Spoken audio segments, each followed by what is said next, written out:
ये मरकजी मुल्ज़िम है जिन्होंने नूर मुकद्दम को कत्ल किया। I want to thank the media, all the media. Islamabad की तारीख का एक बड़ा स्पीडी ट्रायल था। सबको प्रेडिक्ट कर दिया था कि एक को सजाए मौत हो जाएगी।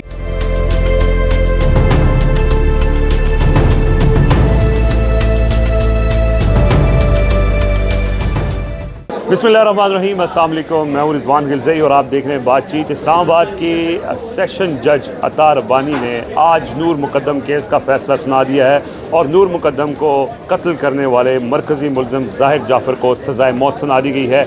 उनके जो वालिदैन हैं उनको बरी कर दिया गया है। दो जो इसमें मुल्ज़िमान मज़ीद थे, एक माली और एक चौकीदार, उनको 10-10 साल की सज़ा सुना दी है। आज जब से कुछ देर पहले यहाँ पर एडिशनल सेशन जज अतार रब्बानी ने ये फ़ैसला सुनाया। मरकज़ी मुल्ज़िम ज़ाहिर जाफ़र को अदालत में पेश किया गया और अब उनको यहाँ से बख्शी खाने मुंतकिल कर दिया है। इस केस में क्या हुआ, 4 माह के रिकॉर्ड मुद्दत के अंदर इस केस को ट्रायल मुकम्मल किया गया। इस्लामाबाद हाई कोर्ट ने ये खुसूसी हिदायत दी थी कि 4 माह के अंदर इस केस को मुकम्मल किया जाए। 4 माह 8 दिन ये केस चला और आज बिलाखिर जो है वो जो बेईमाना तो कत्ल की हुआ था नूर मुकद्दम का, उसके जो मुल्ज़िम हैं, जो मुजरिम हैं ज़ाहिर जाफ़र, उनको अदालत ने सज़ाए मौत सुना दी है।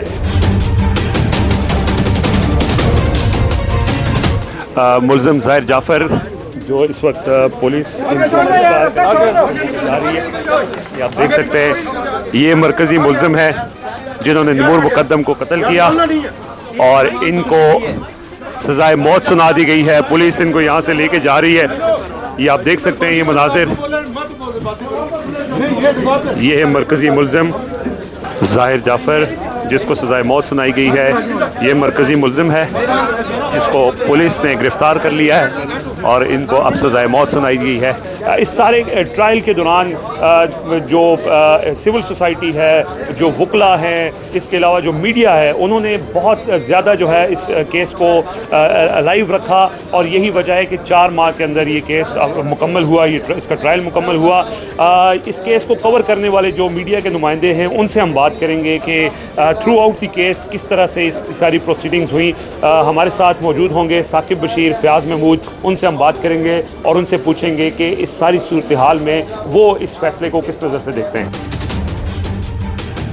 हमारे साथ मौजूद हैं साकिब बशीर जो डे 1 से इस केस को कवर किया और इनको भी इस पूरा क्रेडिट जाता है, केस को अलाइव रखा। इस दौरान ये मैं बताऊं कि इनको ना सिर्फ धमकियां मिलती रहीं बल्कि रिश्वत भी ऑफ़र होती रही। लेकिन मैं सलाम पेश करता हूं मीडिया के इन नुमाइंदों को, साकिब बशीर को, जो पूरा इन्होंने पहले दिन से इस केस के ऊपर पूरी नज़र भी रखी, आपको अपडेट भी करते रहे। साकिब भाई, सबसे पहले तो मैं आपको भी मुबारकबाद पेश करता हूँ कि एक मासूम जान लेने वाले को सज़ा हुई। इस तरह के हाई प्रोफाइल केसेस में बड़ा प्रेशर होता है अदालत के ऊपर भी। 4 माह के अंदर ट्रायल मुकम्मल हुआ, कैसे देखते हैं आपके ये प्रेशर सारा देखना और इस चीज़ों को कंप्लीट करना इतने कम अरसे में? बिल्कुल, डेफिनेटली इसमें बहुत ज़्यादा प्रेशर कोर्ट्स पे भी था और है भी, और बार बार जो है डिफेंस साइड जो है इसको पिन पॉइंट भी करती रही। और ये जो ट्रायल हुआ है, मेरा ख्याल ये है कि इस्लामाबाद की तारीख का एक बड़ा स्पीडी ट्रायल था। कभी भी ऐसा नहीं होता कि 4 माह के अंदर एक ट्रायल जो है वो मुकम्मल हो जाए। यहाँ जितने भी वकला हैं उनसे मेरी बात हुई, खुद हम कोर्ट रिपोर्टिंग करते हैं, हमें पता है। और यहाँ इस्लामाबाद के कई केसेस के हवाले में दे सकता हूँ कि जो हाई प्रोफाइल भी हुए, जिनमें पीएम ने भी नोटिस लिया, उसमें आईजी की जेआईटीज़ भी बनी, लेकिन उसमें वो फैसले आज तक नहीं हो सके। 1.5 साल से वो ट्रायल जो है वो पेंडिंग पड़े हुए हैं। और इस ख़ास केस में बुनियादी तौर पर यह हुआ है कि 4 माह में ट्रायल मुकम्मल हुआ है और इस्लामाबाद हाई कोर्ट की डायरेक्शंस थी इसमें, और ये ट्रायल जो है वो कंक्लूड हुआ है और बड़ा स्पीडी ट्रायल था। प्रोसिक्यूशन जो है उन्होंने भी बहुत मेहनत की, अगरचे जो तफ्तीश है या तफ्तीशी अफसर है उसकी तफ्तीश में, इन्वेस्टिगेशन में बहुत सारे लूप होल्स जो है वो सामने आए, जिनको डेफिनेटली हम प्री जो है वो ट्रायल डिस्कस नहीं कर सकते थे। अब पोस्ट ट्रायल जो है उसको हम डिस्कस भी करेंगे कि कौन कौन से वो पॉइंट्स थे जो इन्वेस्टिगेशन ने छोड़े, इन्वेस्टिगेशन जो ऑफिसर हैं उन्होंने छोड़े, और कौन से लूप होल्स थे जो प्रोसेस फॉलो नहीं किया गया। और बहुत सारी चीज़ें हैं जिन्होंने 9 मुल्ज़िमान को फ़ायदा दिया और 3 मुल्ज़िमान जो है उनको सज़ा सुनाई गई। आप इस केस के फैसले को किस नज़र से देखते हैं? फैसला तो डेफिनेटली कोर्ट ने करना था और कोर्ट ने 9 मुल्ज़िमान को बरी कर दिया है और 3 मुल्ज़िमान को सज़ा सुनाई गई है। बुनियादी तौर पर जिस शक का फ़ायदा आप ये कह सकते हैं या कानूनी तौर पर जो कानूनी हुक्म है, सुप्रीम कोर्ट के जो फैसले हैं उनका जो हवाला दिया था जो उनके डिफेंस काउंसिल से, और उन्होंने डेफिनेटली सुप्रीम कोर्ट का ये ऑर्डर है और सुप्रीम कोर्ट ने ये कहा था कि जितनी भी कॉल्स हैं जब तक उसका ट्रांसक्रिप्ट मौजूद ना हो, जब तक ये पता ना हो कि दोनों तरफ बात करने वाले क्या बात कर रहे थे, क्या उसमें कहा जा रहा था, उनका मोटिव क्या था, क्या चाह रहे थे, तो ये तब तक जो है उसको कंसिडर नहीं किया जा सकता। तो यही वो पॉइंट था। अभी तक फैसला आएगा तो पता चलेगा, लेकिन बज़ाहिर ये वो पॉइंट था जिसने 3 नौ मुल्ज़मान को इसका फ़ायदा दिया है, क्योंकि जो 2 मुल्ज़मान थे इसमें 6 थेरेपी वर्क के लोग थे और 2 जो वालिदैन थे और जो जमील है, जो 8 मुल्ज़मान हैं मजमूई तौर पर। इनका कनेक्शन मोबाइल के जो कॉल्स थी उनके ज़रिए कनेक्ट हो रहा था कि जाकिर जाफ़र और असमत आदम ने जो कॉल की थी ताहिर ज़हूर को, और ताहिर ज़हूर ने अपने 6 थेरेपी वर्क के लोगों को कॉल्स की थी। तो ये सारा जो कनेक्शन था ये बुनियादी तौर पर इनका जो मोबाइल का कनेक्शन बन रहा था और मोबाइल पे ये बातें हुई थी। तो सुप्रीम कोर्ट का क्योंकि फैसले मौजूद हैं कि जब तक ट्रांसक्रिप्ट ना हो तब तक उनको जो है वो कंसिडर नहीं किया जा सकता, और ये पॉइंट था जिसको डिफेंस साइड से भी अदालत के सामने रखा गया। और बज़ाहिर मुझे ऐसे लगता है कि यही वो पॉइंट है जिसने इन मुल्ज़मान को फ़ायदा दिया है और अदालत ने उनको बरी कर दिया है। बहुत शुक्रिया साकिब भाई। साकिब बशीर साहब हमारे साथ मौजूद थे। हम मज़ीद भी जो कोर्ट रिपोर्टर्स हैं उनसे बात करेंगे और उनसे जानेंगे कि इस फैसले को वो किस नज़र से देखते हैं। इस केस को पहले दिन से कवर करने वाले फ़याज़ महमूद भी हमारे साथ मौजूद हैं। बातचीत के ऊपर भी आपको अपडेट करते रहे।